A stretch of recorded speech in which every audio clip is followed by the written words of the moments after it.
Soraya. Saat ini saya diberikan amanah untuk bertugas di Pengadilan Tata Usaha Negara Palangkaraya.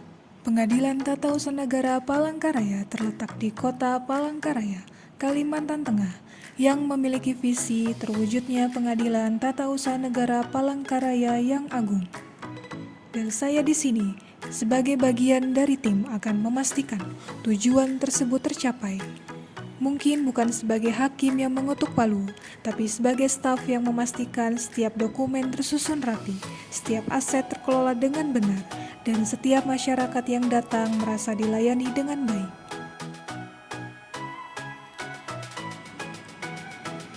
Berdasarkan struktur organisasi, sebagai teknisi sarana dan prasarana, saya berada di bagian kesekretariatan, sub bagian umum dan keuangan. Peran saya yaitu memastikan pengelolaan barang milik negara berjalan sesuai dengan prosedur. Ini bukan cuma soal Perkakas dan kawan-kawannya, ini soal tanggung jawab. Tanggung jawab untuk melayani masyarakat, meski tidak secara langsung.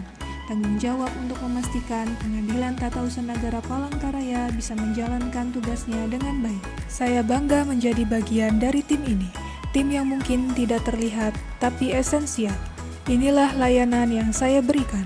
Berkontribusi dengan memastikan barang milik negara yang ada dalam kondisi layak, serta berusaha responsif terhadap kebutuhan semua rekan-rekan antar bagian untuk memastikan keadilan bisa berjalan tanpa hambatan teknis sekecil apapun. Dengan standar layanan yang harus dicapai, di antaranya, pertama, responsif terhadap adanya keluhan terkait fasilitas. Kedua, kualitas terhadap perbaikan pemeliharaan yang dilakukan. Ketiga, proaktif untuk mencegah maupun mengatasi hambatan dengan memastikan BMN selalu dalam kondisi prima. Dan keempat, komunikasi yang efektif untuk membangun kepercayaan dan bisa diandalkan.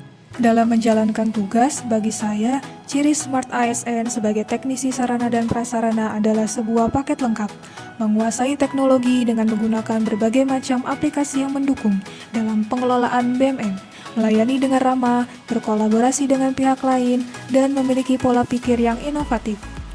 Namun tentu saja ada yang masih perlu ditingkatkan.